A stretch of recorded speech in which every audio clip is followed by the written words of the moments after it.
Larkspur. Whose side are you on? How's that for a question? Abrasive, uncalled for, unproductive, not very neighborly? 5 years ago, when I was on the San Anselmo Flood Committee, I asked a few good questions. In essence, can we please have realistic estimates so the flood committees, the advisory boards, town councils, board of supervisors, and the public can understand where the project really is and decide where to go? I asked this so we could link expectations to reality, decisions to good management. This project is complex, and when the first piece went wildly over initial estimates, Phoenix Lake, I asked a range of questions. I felt that we had fundamental problems that needed to be addressed. Katie Rice asked to meet me for coffee. When sitting down, she did not want to listen much or review difficult parts of the question. She leaned across the table, narrowed her eyes, and stated, "Whose side are you on?"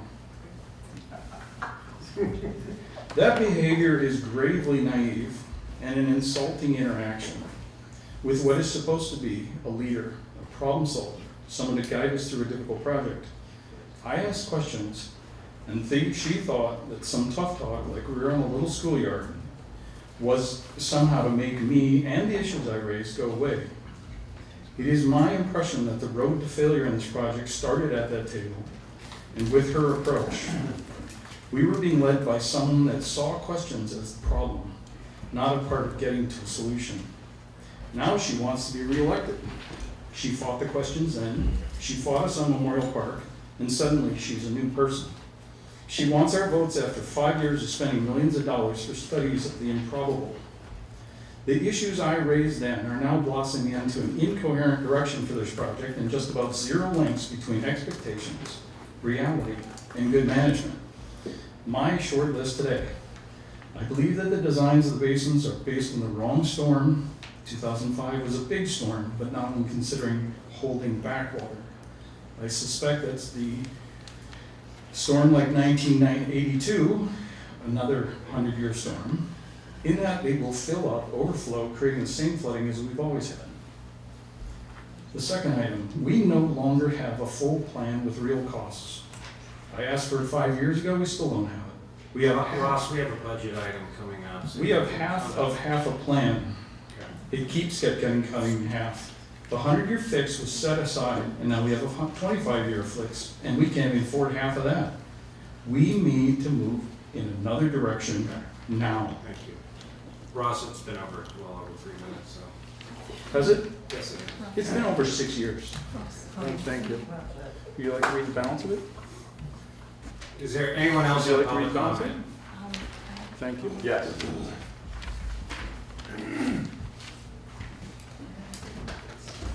A hard act to follow our own philosophy. I'm Christopher Lang, resident of Fairfax.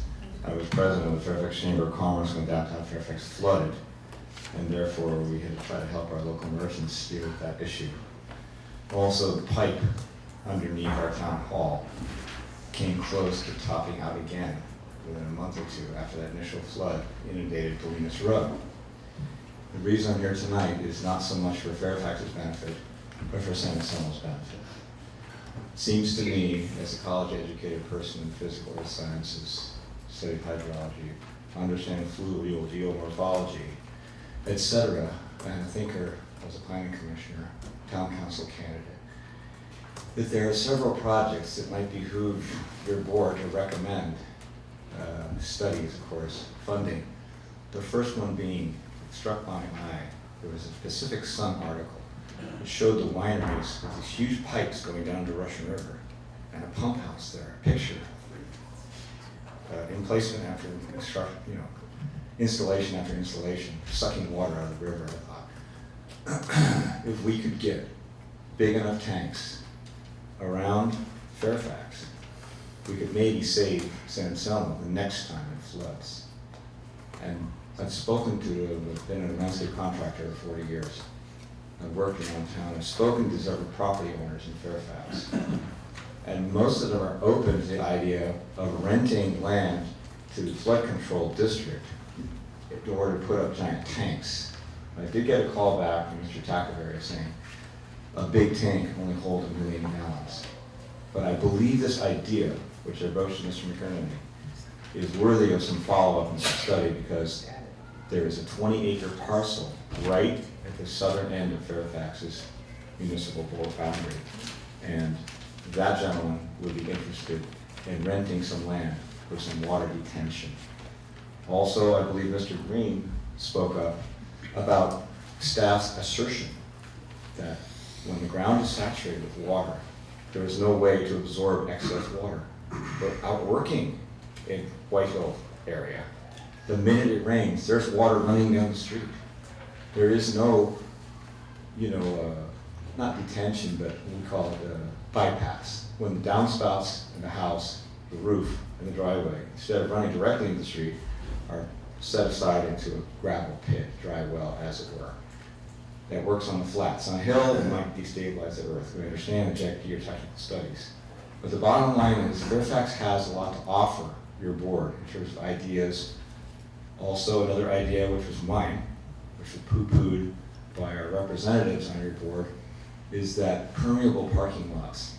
There are so many in the headwaters of Fairfax. There was the Native Sons, there's Canyon Village, there's White Hill School, there's the Pavilion, there's the Parkade, municipal lots, and government district parking lots that need to be redone. My idea was that we should petition, we being the community, should petition your board to help fund the extra $2 per square foot, or whatever it costs, to make these parking lots permeable. Those are some of the ideas. I understand I'm running out of time. We should have a timer. Bottom line is, we have a lot of good ideas for you. I'm trying to get more than 3 minutes. No thanks to the chair. We've had 3. Talk to you later. Okay, thanks. All right, is there anybody else have public comment?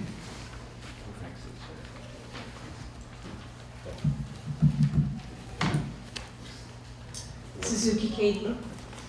I think it's great that we're having this meeting tonight. I'm glad there are so many community members in attendance who are engaged in important issues affecting our community. And I'm happy that we have students here from College of Marin to film the meeting tonight. I'm a resident of Fairfax and a parent of a 4th grader. I've been helping get the word out to save Lefty Gomez Field from becoming a flood detention basin. Our SaveLeftyGomez.com website gets lots of visitors and lots of repeat visitors because we make it easy for people to access critical information and up-to-date news on this issue. The Marin County Civil Grand Jury just released a report last week called Bringing Marin County's Local Governments to Light. It's a graded audit of local agencies for transparency and accessibility of information. Marin County Flood Control and Water Conservation District received an F grade, an F, for lack of complete, timely, and accessible information in the following categories: budget, meetings, elected officials, administrative officials, audits, contracts, public records, and revenue sources. I find that lack of accountability problematic, to put it mildly. Special districts shouldn't be immune to public scrutiny nor closed to public participation. The public deserves full disclosure and clear communication on projects that impact the community.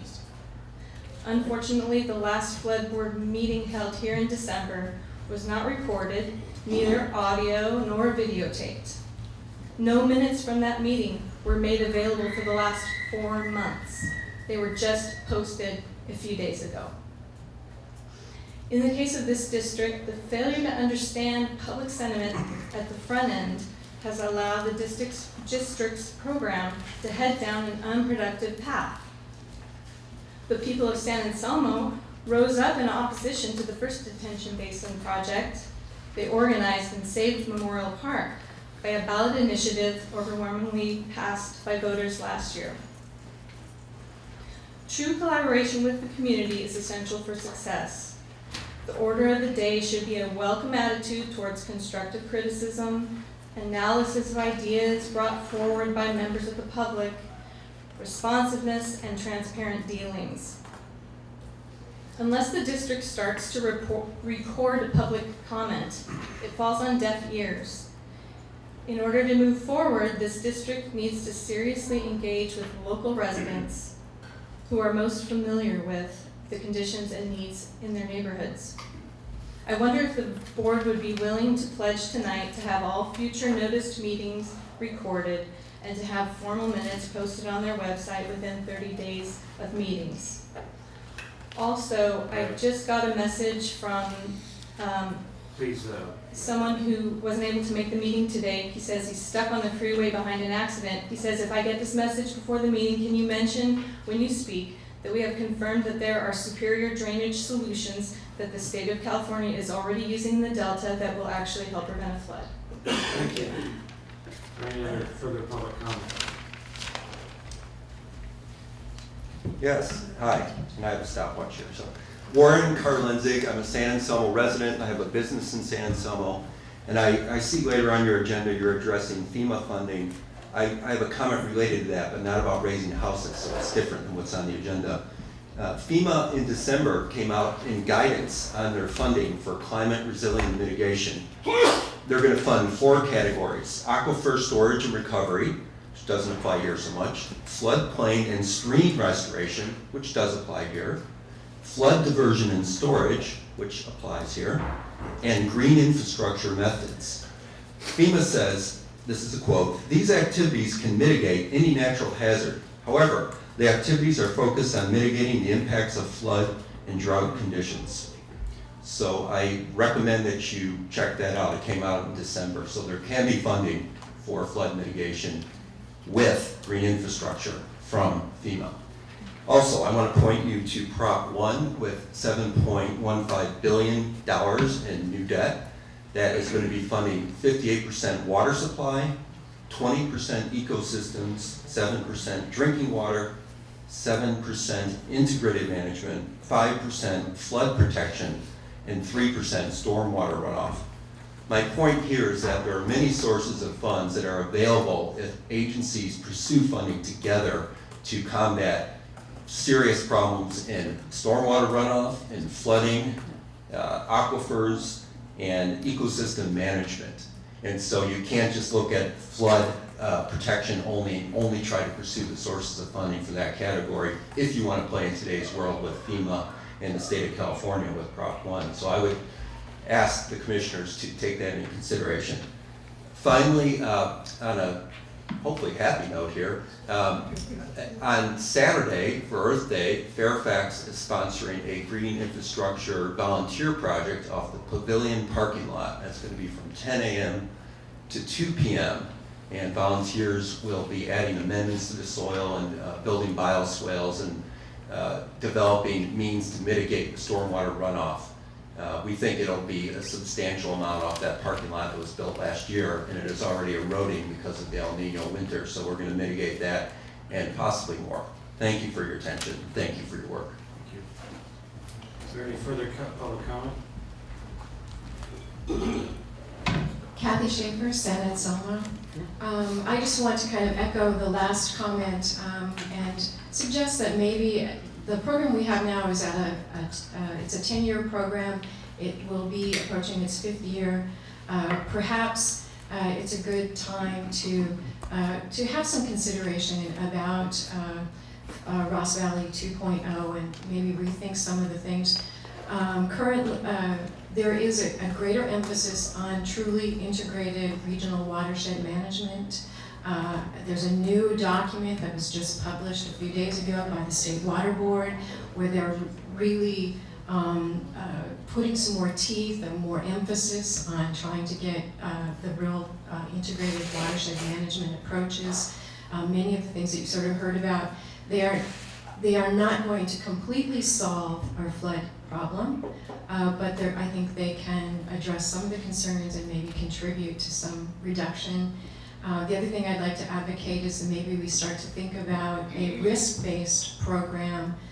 That's the kind of program that's currently underway or currently advocated by the EU in their floods directive, and it's the kind of path that is being used in China. So I think I'd just like to suggest perhaps forming a Blue Ribbon Committee to think about maybe a mid-course correction. Thank you. Any further public comment? You gotta come up to the microphone. Okay. Hi, Pam Grant, Kent Avenue, Kentfield. I want to thank Felix, is it Felix, for presenting me with the details of the budget, not budget, the actual expenditures over the course of the flood fees. And I'd like to request, if it hasn't already been done, that perhaps the committee here would review them on an ongoing basis to keep in touch with what our funds are going towards to spending. There's quite a few questions I have, which I'd like to address, sorry, I'm out of breath, address to Felix to get more detail on some of the costs that I have come across. I want to point out that yes, indeed, there were litigation fees taken from the flood, and also other fees.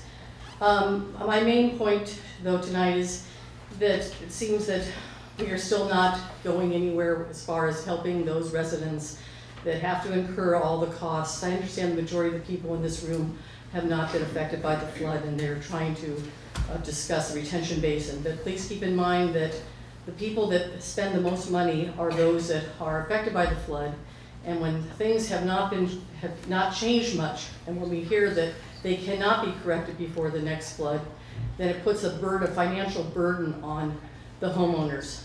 And FEMA does not help the homeowners, contrary to popular belief. If we are subjected to flood fees, we are double charged.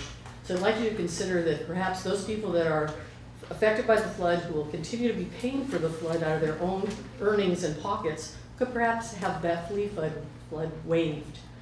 And then also when you hire people to do advertising and to take surveys and to discuss or speak to people other than people such as myself and people that were on committees that we formed, non-paying individuals, volunteers, when none of them were contacted to be part of the survey, then what is the point of the survey? My neighbor next door who moved in doesn't know the effects of the flood. To ask them questions about how the flood affects them makes no sense.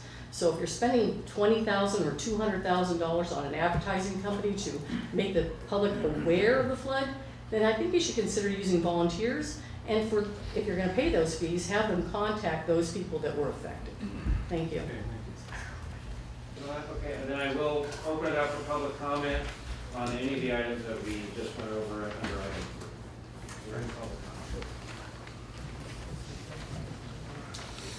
Mr. Agarwal. Good evening, Frank Yeager from Fairfax. You have at least 3 attorneys on this board, maybe 4, I'm not sure if it's just 4 of you. I'm asking that you have county counsel at your next meeting to advise you on Brown Act issues. I can assure you that each item on your agenda, when you discuss it, you next have to open it up to the public. A number of us have spoken at your meetings for the past 5 years. We asked you to reject Supervisor Rice's detention basins at Memorial Park and Lefty Gomez Field. We asked you not to dig up our kids' ball fields and parks for detention basins. When folks in San Anselmo balked at digging up Memorial Park, Flood Zone 9 doubled down on detention basins and contracted with a PR Arkansas, operations consultant, for a little under $100,000 to sell detention basins to us. Folks in San Anselmo had their backs up against the wall. I suggested to them a zoning initiative that would prohibit a detention basin at Memorial Park, and I assisted with the writing of Measure D. The San Anselmo voters saved Memorial Park. Tonight, I ask you specifically to remove consideration of Lefty Gomez Field detention basin in your application to the Department of Water Resources. Fairfax floods from the top down. Streets like Scenic, Tamalpais, Laurel, Willow, Greenan, and Park Road flow like rivers. It's not the creek overflowing, it's the streets flooding. Your consultants have no institutional knowledge as to how and why Fairfax floods. Should Lefty Gomez Field not be removed from consideration, we will run a similar initiative to San Anselmo's Measure D in Fairfax, and we will ask Fairfax voters to remove Lefty Gomez Field for you. There are many green alternatives, cisterns, rainwater catchment, returning all the school ball fields in the Ross Valley to real sod, replacing the imitation turf, raising structures like Fairfax Town Hall. I mean, there's so many opportunities here for green solutions, and you don't need to destroy our kids' ball fields. Thank you very much.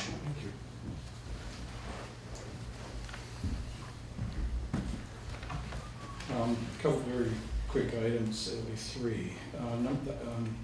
But the first point is 90 pages of documents were put up on the web only 3 days before the meeting. If that could be, go back to the prior practice of having it 5 days before, I appreciate it. 3 items on Lefty Gomez. I appreciate the effort to try to fit this prior grant into this new matrix, but I share Frank's comments about Lefty Gomez. There's 3 issues there. We think that that's public land and that we can put a basin in there. The reality is that there's a trade-off unannounced that the upper portion of that schoolyard could become recreation that's compromised in the lower half. I think we're all aware that that school district went through a great long study a couple of years ago and decided to consolidate there rather than using other land. It's unacceptable to take what is recreational land in the lower portion and think that that school cannot expand in the upper portion. We will be talking to the school board and making that point, and I think it's exceptionally valid. The other point is, if you, the original grant to DWR was not widely advertised. It was handed to us somewhat after the fact, and I think some of you are aware that I drove to Sacramento. And I sat down with the head of the Department of Water Resources in the lobby of that building. I think the slide that's up there that shows that Lefty Gomez has community benefit shows optimism on how to try to make a grant work, and I appreciate that effort. But I don't think there's, more than a few percentage of people in this town, in this room, believe that Lefty Gomez has a positive community benefit. I share Frank's comment, and I think the sentiments of most everybody in this room. You should take Lefty Gomez out of this now. Thank you.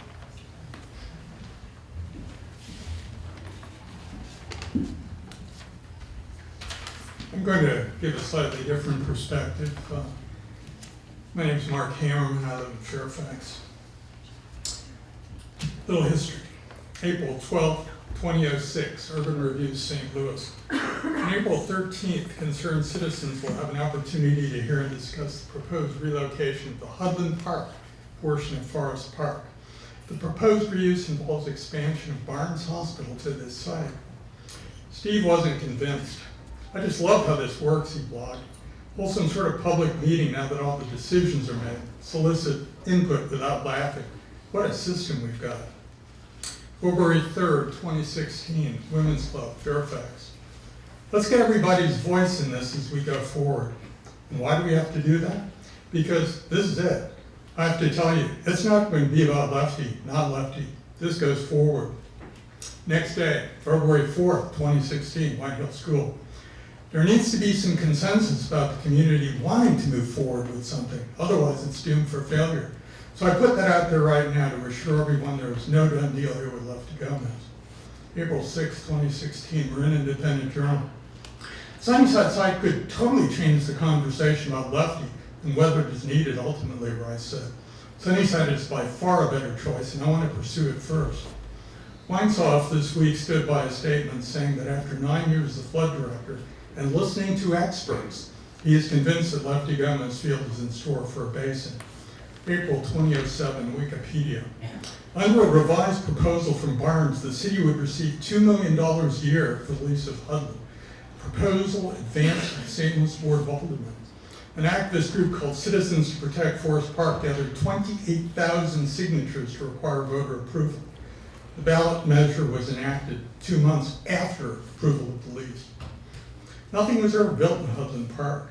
The project was not ready for prime time. Regrettably, 28,000 St. Louis residents will never think about Barnes and the city government in quite the same way. I'm a physician. I moved to Fairfax last July. I spent 40 years on the Barnes staff. It's a great place. I've strolled through Hudland. It's a nice park. I've experienced floods. You think the Ross Valley is tough. Try living in the Mississippi Valley. I came here with an open mind about flood detention. Then I attended the February meetings. Save Lefty Gomez? Who are these guys? I found out. I think some of Save Lefty's concerns are more valid than others. However, its overall message is right on, and we should listen. Who's being honest? Ms. Rice? Mr. Weinsoff? Save Lefty? I think everybody is. How can that be? It can be because plans to dig up Lefty are not ready for prime time. They never will be. Why? There's an old medicine saying, never consult a surgeon unless you want your patient to have an operation. That's what they do. I would extend the saying, never consult an engineer unless you want a detention basin. It's what they do. A wise physician asks, what does the person who will be impacted most directly by my decision want? Not the people down the hall, my patient. NIMBY, not in my body. You better respect that. A wise alderman asks, what do the people who will be impacted most directly by my decision want? NIMBY, you need to respect NIMBY.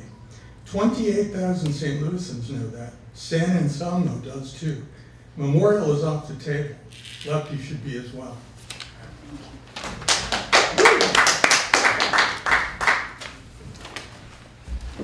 My name is Ross Perry, and I'm a 1/3 owner of Sunnyside Nursery.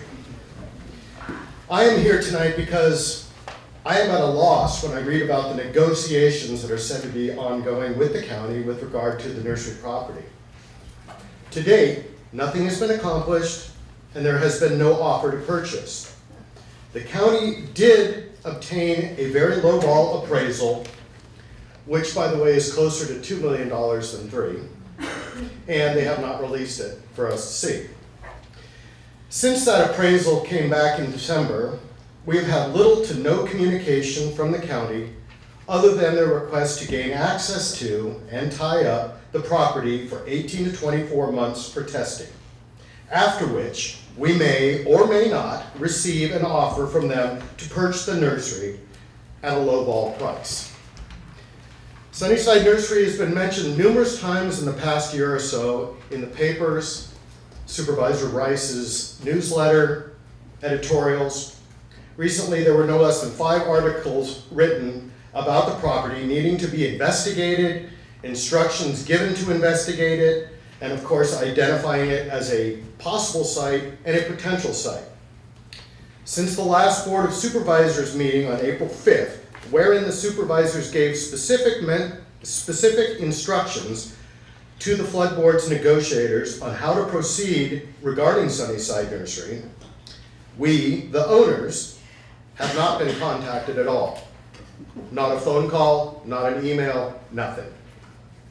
This is what we do know. We have never, ever received a legitimate offer or any offer to purchase the property from the county. The county's appraisal is unrealistic. The county wants us to wait 18 to 24 months while they do testing on the property. And then, if it passes the test, we might be offered a price close to their lowball appraisal, or perhaps even lower.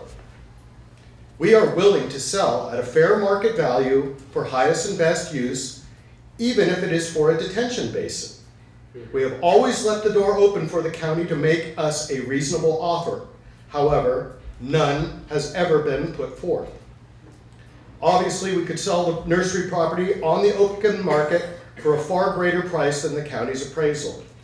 We've had our own experts agree that the actual listing price would be significantly greater and it would not take 24 months to complete the sale.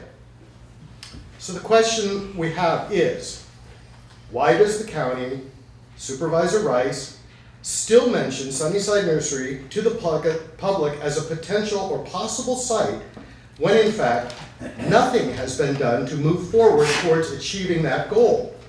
To think we would commit such a loss financially and time-wise is unrealistic and unfair to everyone. It is misleading to the public and confusing to the voters.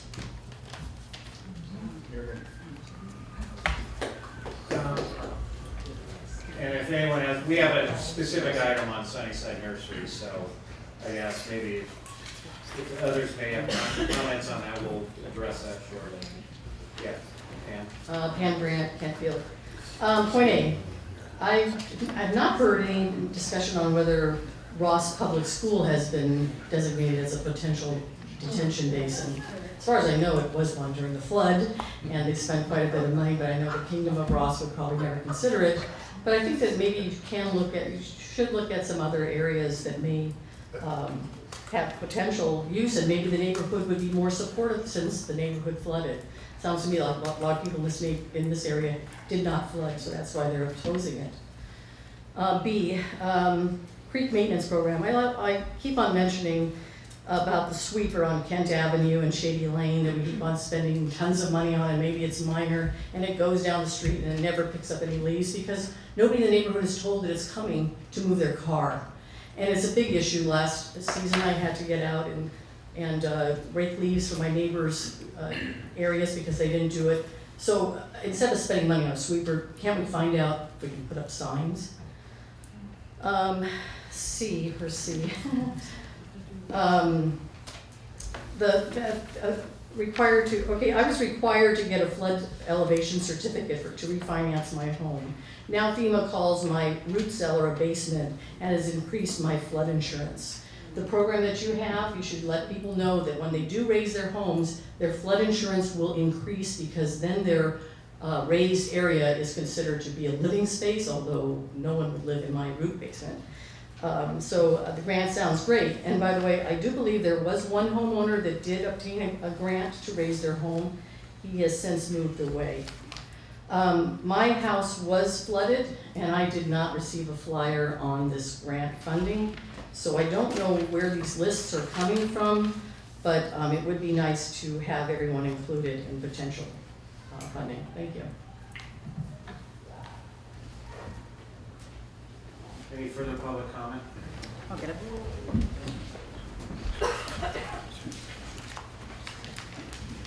Hi, my name is Ellen Caldwell and I live in San Anselmo. And I was part of the committee that helped to save Memorial Park. I helped walk the whole town with several people.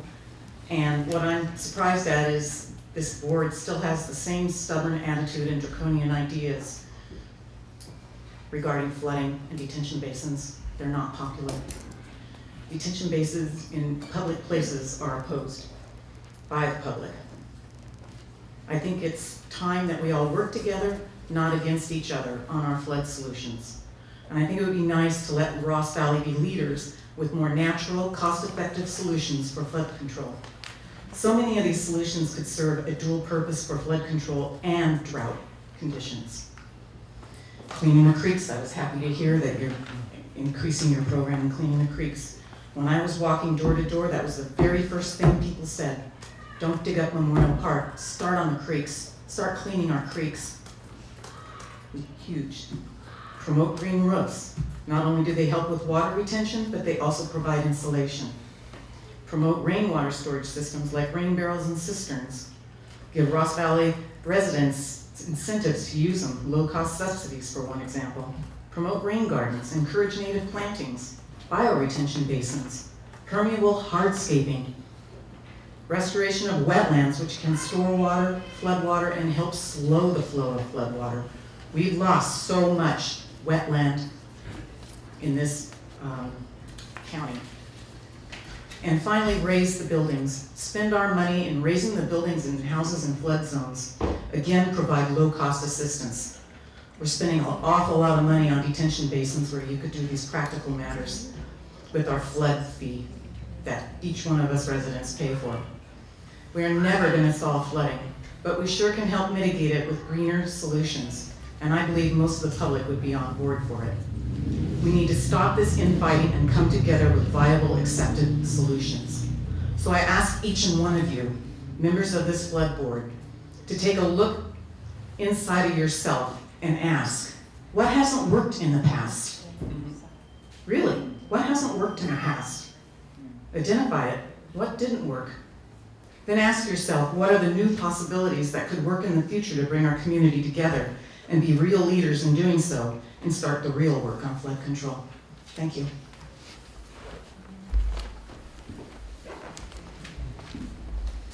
Arlene Fox, Larkspur. I just wanted to thank those responsible for getting item 3C on the agenda. It's good to see that our neighborhood and area are getting some focus. And I urge all of you to do what you can to get the review process expedited so we can get a shovel, or should I say backhoe on the ground, to get something accomplished. Thank you. Hi, Ford Green, San Anselmo. You guys are having a problem with what I would call liftoff. You have no liftoff.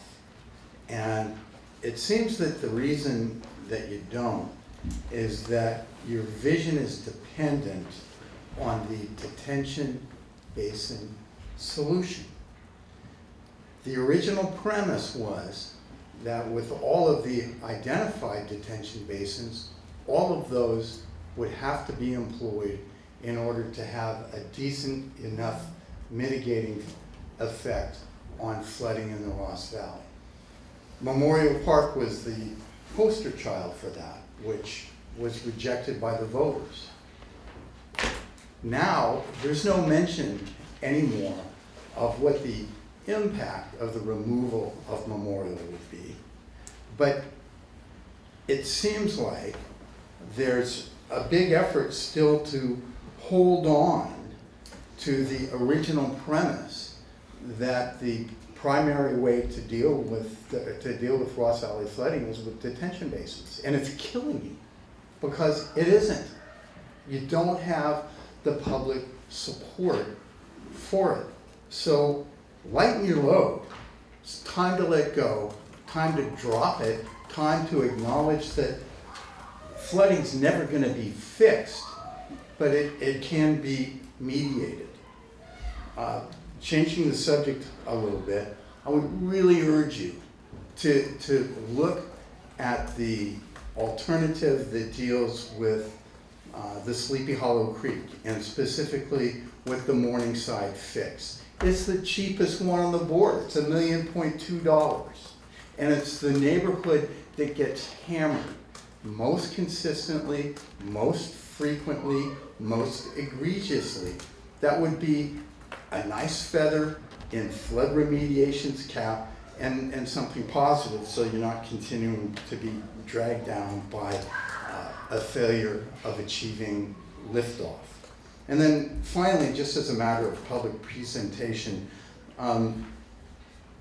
for your staff, complete the story when you started. I was a little frustrated when you're talking about Ross Creek cleaning and how you had homeowners that you needed to contact, and you sent notices of abatement, and you knocked on doors, but you never told us what happened. Finish the story, and I'd like to see the story finished with flooding by starting to drop the detention basin idea. It's proved to be a loser, and it's going to continue.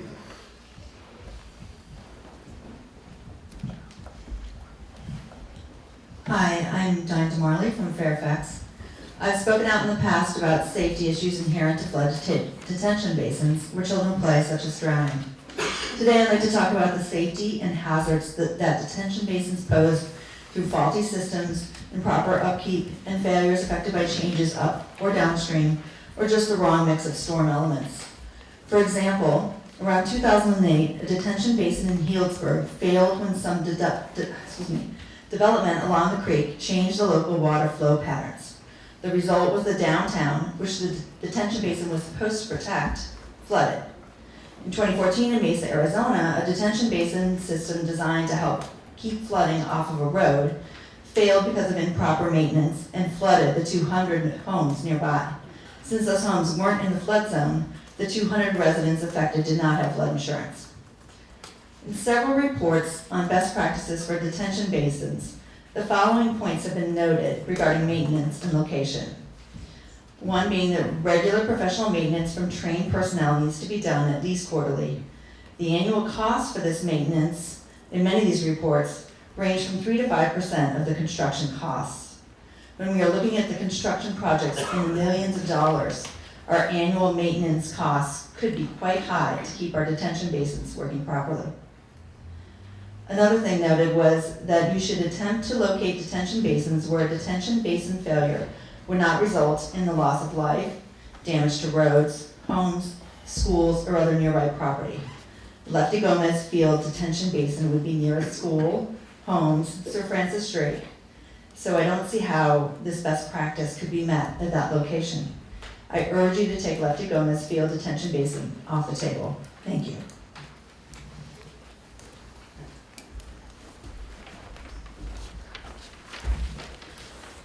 Janusz Kolodziejczyk, Fairfax. I want to comment on the science and engineering that is being used to justify building detention basins in the Ross Valley. At the recent county presentation at Whitehill School, Stetson engineer James Riley said that they took a watershed approach to design a hydraulically interconnected system with the goal to eliminate flooding at all locations along the creek. Well, this approach has already failed, since each of the scenarios used for the computer simulation included either Memorial Park or San Domenico basins. It needs to be pointed out that the detention basin at Lefty Gomez Field will not prevent flooding in San Anselmo and Ross. The question remains whether other conclusions can be drawn from this study. We were told that the Lefty Gomez Basin alone achieves about 75% of target flow reduction for Fairfax. This is a bold claim when we keep hearing that you don't know how deep the basin will be. It seems natural to expect that the effectiveness will depend on capacity. As an engineer and a mathematician, I see a red flag here. I also have other concerns. It is known that hydraulic models for unsteady water flow are unstable from a numerical analysis point of view. This means that small variation in input data may result in dramatic change in output. The capacity of the basin is one of the model's inputs. The flow reduction is the output. Stetson mentions two models, RAS, River Analysis System, and HMS, Hydrologic Modeling System, but does not specify which of them was used for particular flow reduction calculation. Stetson also claimed to have calibrated the hydraulic model. Calibration typically involves comparing the model results with subsequent real-life scenarios. There is no mention of events other than 2005 flood used to validate or calibrate the model. There is no mention of uncertainty assessment in the CIP report or any other documents available for the public. The lack of perfect knowledge of the condition of the watershed results in uncertainty of the simulated watershed response. In the uncertainty analysis, parameters are represented with a probability distribution functions. This allows describing the uncertainty of the output variables, such as peak flow. Unfortunately, the documentation available for the public contains only a few tables with numbers, but does not provide any technical details. Therefore, I request the technical documentation of the computer model and simulations be made public. Can you please wind it out? Sure. Almost 4 minutes, yeah, thanks. The technical documentation should include the hydraulic model equations, the software package and version used, all parameters used in the model, all the input data used for simulation, whether the simulation assumes the downstream flow improvement or not, how the storm duration is incorporated in the model, what calibration was done and how, assessment of model uncertainty performed. Please name the person from whom I can officially request the technical documentation. Thank you. Madam Chair, so many technical questions with the last speaker. I've offered the opportunity to Ms. Katie, and that's her husband, to meet with me to discuss each of these issues in great detail. And while it's not within my purview to spend the county's money or Stetson, to pay Stetson as the consultant, I'd be more than happy, again, I make the offer, sit down with me, and if the county will allow through their budget, to sit down with Stetson's engineer. We'll go through everything you said, but you gotta call me up. Both Supervisor Rice and I have really reached out to you on a number of occasions, publicly and privately, to do that. And I really urge, take the opportunity. And we'll sit down and we'll go through all of these numbers. They're not simple, and they are amassed on the website, of course. But, you know, meeting through that is a challenge. So please, take us up on the offer, and if the county will permit, as I see they will. Yeah, we recognize that, you know, a really good dialogue and getting into the details, you know, meetings like this aren't the best way to do that. And we're more than happy to meet with individuals when we can. And if we can't answer the questions directly and need to bring a consultant to do so, we will be happy to do that. Peter? I appreciate all the different points of view as to how we should solve flood control in Ross Valley. The only problem right now is we don't all agree on what the problem is. The Stetson report quantified the amount of water and acre feet that we have to divert for a certain period of time to stop the flooding in the valley. Until such time as we can collectively agree on the problem we're trying to solve, we have no chance of finding a common solution. So I would ask you all, and I communicated with Warren, an expert in these matters relative to LID techniques being viable for solving problems in Ross Valley, and he agreed. They alone cannot. So we must sit down and agree on the problem first, then we can collectively address the solution. Is detention basins the right solution? I don't know. But LID alone is not the right solution because it cannot meet the capacity requirements. Frank, you already spoke on this item. I'm speaking on item number 3C. Okay. Is that okay? Why don't you, okay, you have other speaking on all items 3. So Corte Creek has not been dredged for over 20 years. You spent $8 million on consultants and plans, and you haven't dredged Corte Creek. You don't even have a proposal, a plan to dredge Corte. You don't have a, is it annual? Is it every 5 years? Is it every 10 years? Or you just decide now you're gonna dredge the creek because people are saying, why don't you dredge the creek? I mean, what's your plan for dredging the creek? You have no plan to dredge the creek. This creek should have been dredged 5 years ago. Thank you. Actually, you're wrong, Frank. The bathymetric survey shows that the profile of the creek bed from downstream of the concrete channel has been stable for the last 10 years. In other words, that's the natural profile of the creek. If you go back to the dredging of the Corps of Engineers bid, at the time they did the concrete... Can't hear you. Sorry. If you go back to the profile that the Corps of Engineers did, at the time they built the concrete channel, it was so excessive that it had only one probability of what was going to happen. It would silt up. Now the channel is stable. I hope you knew that. Well, what's interesting, I've been walking in Larkspur, and the folks in Larkspur think the dredging should have been done some time back. They say they're watching the soil move up into their yards. So maybe the actual, in Center Creek channel may be okay. But the soil is moving, the soil that should be dredged is moving into their properties. Well, I'm just telling you what's shown on the bathymetric survey. I'm just telling you what the property owners along Corte Creek have to say about it. Fair enough. Any further comments? Just one quick response. Yeah, Peter, just to respond to your point. Yes, I did say in a conversation that LID would not be able to stop flooding in the Ross Valley once and for all. My frustration with this group in particular has been for 4 years you've been ignoring green infrastructure, whereas a watershed in Illinois has modeled how much LID could reduce flooding in a very similar valley to this in size, it's suburban, et cetera, and they figured 20% off of peak flow. Now that is significant. We cannot take that off the table from the beginning, like has been done in the past. So we must consider that. That's 200 acre feet off the peak flow here.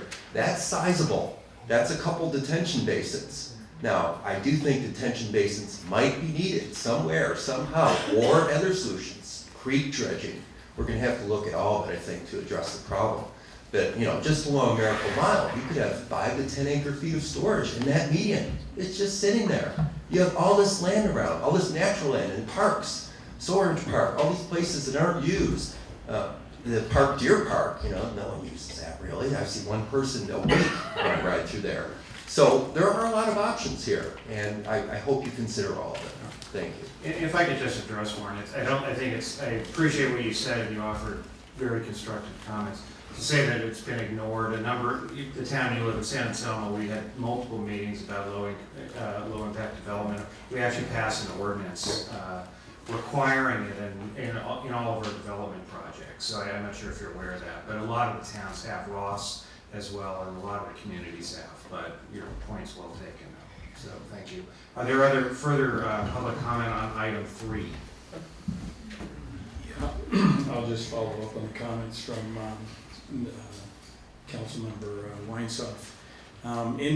Invitations to sit down with people are intriguing, and I told you about my experience with Katie Rice some years ago. I don't think you have the answers, and that's possibly why this family didn't want to meet with you. They've been asked questions and they've not got answers. You should be aware that the aspects of the model that Giannis has asked for, I made a public records request about 3 weeks ago, and I'm sure the county's working on that to forward that to me. But to be frank, there's little reason to sit down with you, David. We just need the answers. Thank you. No, sir, you've already spoken on it. I just, Yeah, I mean, we won't get through the meeting if everyone comes out multiple times in the same item, so I'm just trying to get us out of that. I have just a housekeeping item, please. Do you have any more of your staff reports, because you're out and there are people who would like them? You got any more feelings? That's one thing. And the other thing is, I'm hearing, thank you. I'm hearing you talk about the modeling and the sediment. Oh, cool, great. Terrific, here we go. Anybody pass it back? There's a difference in the modeling sediment and the sedimentation that has dropped in the channel. And this keeps coming up. And I would like if you could kind of keep it in mind. When the Corps designed the project, like many other projects in this country, they designed for clean water. They did not take into account the effect of suspended sediment in the water moving through the channel. Therefore, the model was wrong, it failed, okay? This is a problem with other projects, not just this one. So it is sediment that is picked up moving in the flood water as it goes down the channel. Separate item from sedimentation, which is deposited dirt in various places. Thank you. Further public comment on item 3? We're done. Come back. We have one recommended action on this. When I just invite discussion of the board. But before I have one question on one of the comments made during the public comment. It was by Mr. Perry referring to the, and some of this may be subject to, like, I have no idea, closed session at the county or something, but there was a reference to the lowball county appraisal. Can you address, was this a appraiser selected by the county? Raul Rojas, Director of Public Works, and obviously property negotiations are sensitive, so I'm going to try to respect those. But yes, there was a appraisal that was selected by both parties, or agreed to by both parties. The Perrys, and I don't know Mr. Perry personally at all, were represented by attorneys, and those were the ones who we dealt with. We did not deal directly with the Perrys, we dealt with their representatives.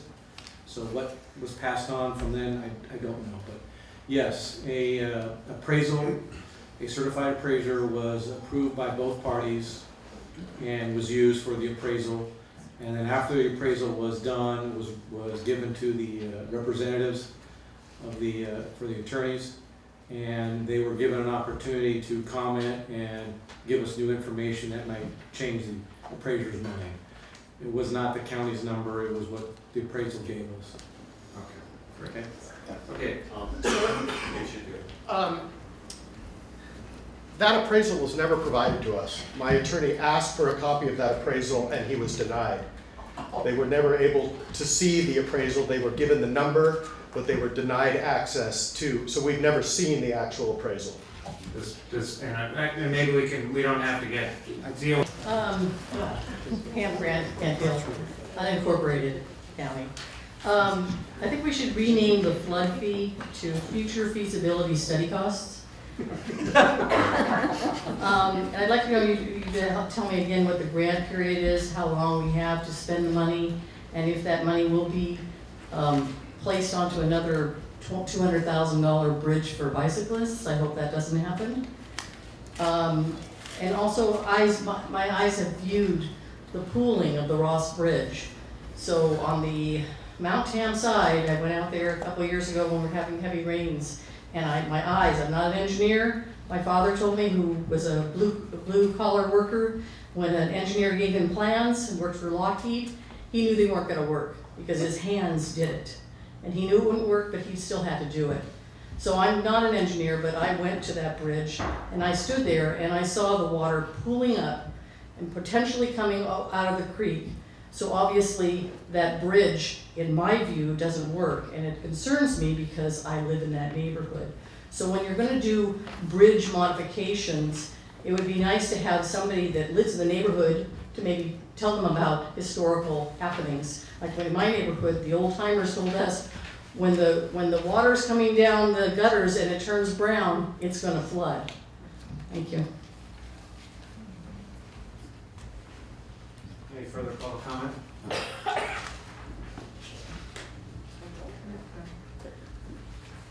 Guess we'll have Yeah, Darrell Page, San Anselmo. Assuming that the county and the Army Corps of Engineers are coordinated and cooperative partners in this project, how will you resolve the discrepancy between the Corps channel dysfunction and the county's capital improvement plan design measures? Many aspects of flood control are gambles, as has been noted, except Unit 3, which has been the same for 45 years. In 1982, 83, 86, and 2005, the Corps channel failed to contain stormwater greater than 3,480 cubic feet per second. Yet county measures, local drainage, and the Phoenix Lake drain downs exceed stormwater flows of 6,000 CFS at the Ross Creek confluence, which is upstream of the Corps channel. The CIP asks only that the Corps consider bridging the discrepancy between the county's design and the capacity of Corps units 1 through 4. We have learned that consideration is not an effective flood control program, and 45 years is long enough. Thank you.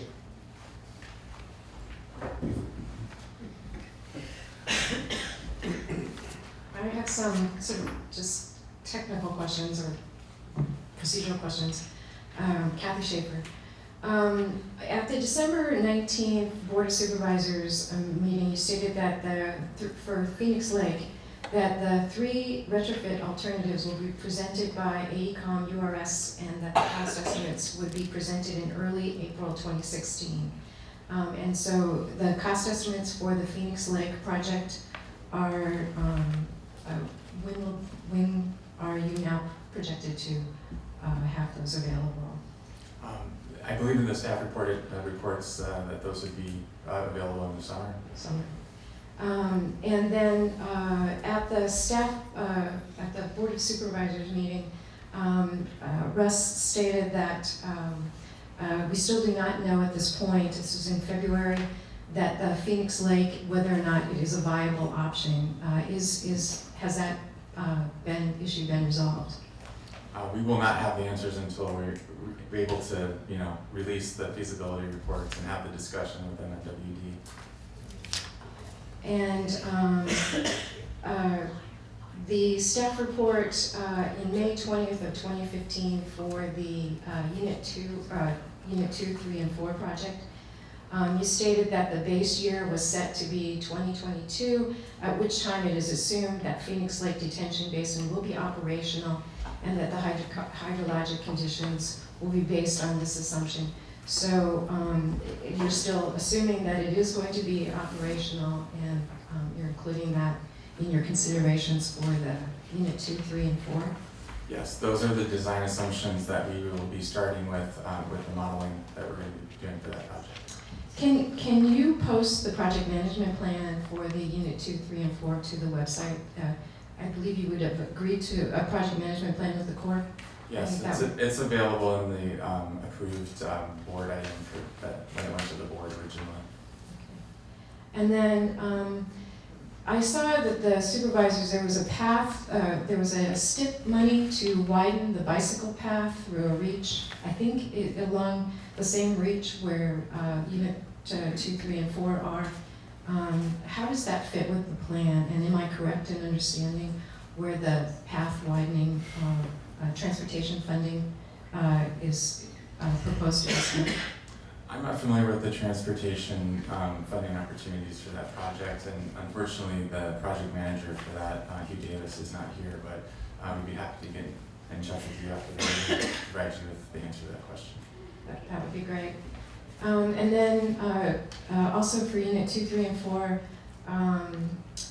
the staff report for June 16th, 2015, you stated that the district has contracted with Stetson to perform surveying and a suite of modeling for different periods. The economist is to use the data to estimate damages under existing conditions. And so will that information be included in the report as well? The estimated damages and the report from the economist?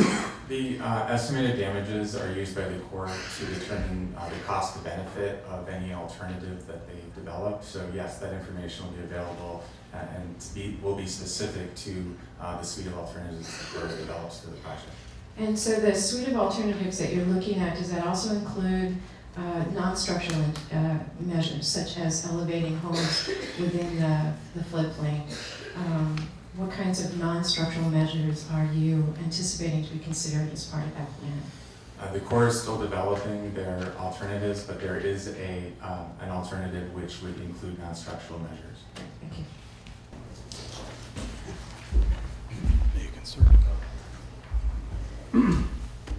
The prior copy that was circulated was actually what I'm going to read now, and what's being circulated now is what it would previously.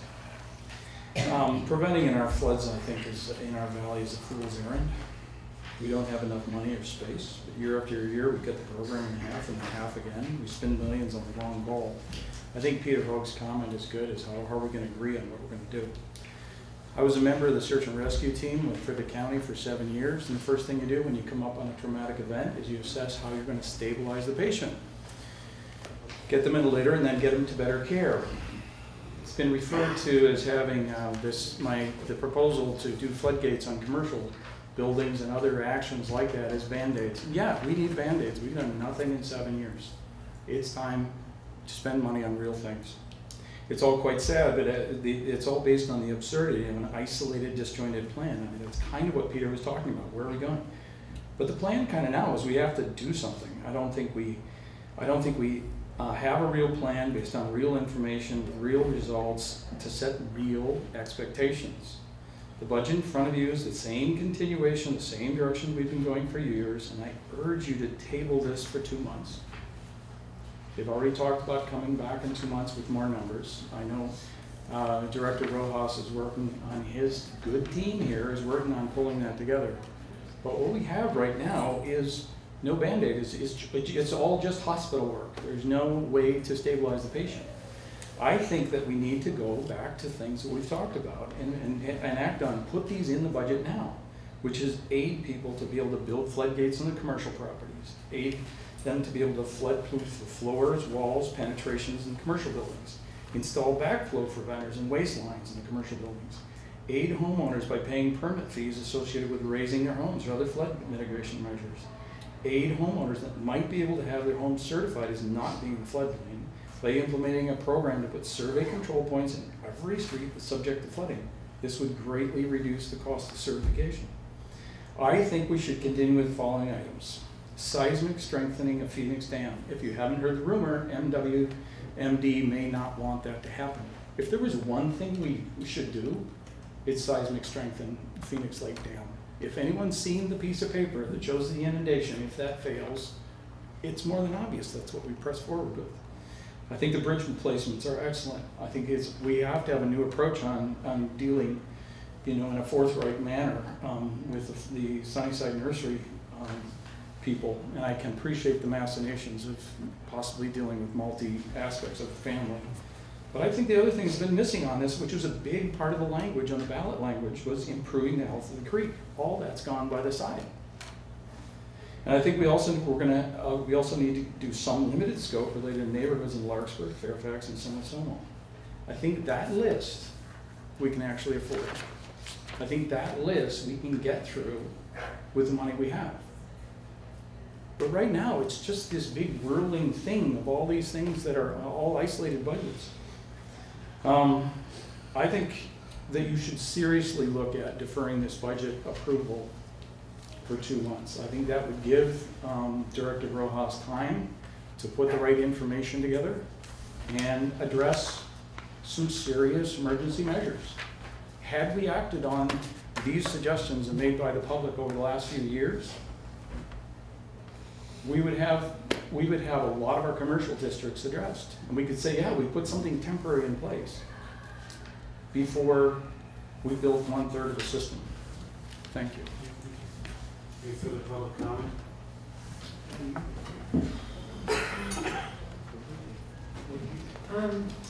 I have Kathy Schaefer.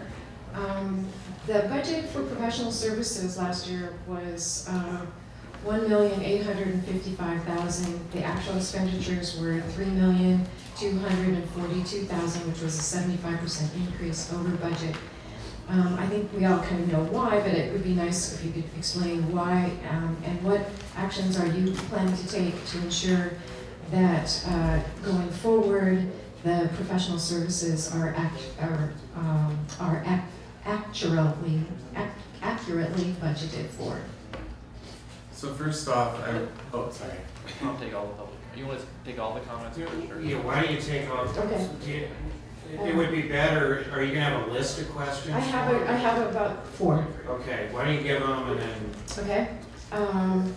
Then the other question I have is really around the budget for the CH2 contract and how it is listed in the documents when you went to the Board of Supervisors.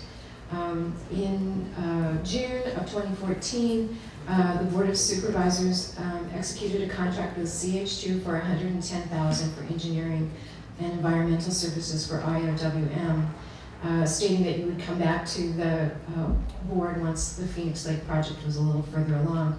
Then in July of 2015, you executed a contract, an amendment with CH2, in which the staff report stated that it was for peer review of cost estimates provided by others for the Lefty Gomez dual-use detention and the Loma Alta detention.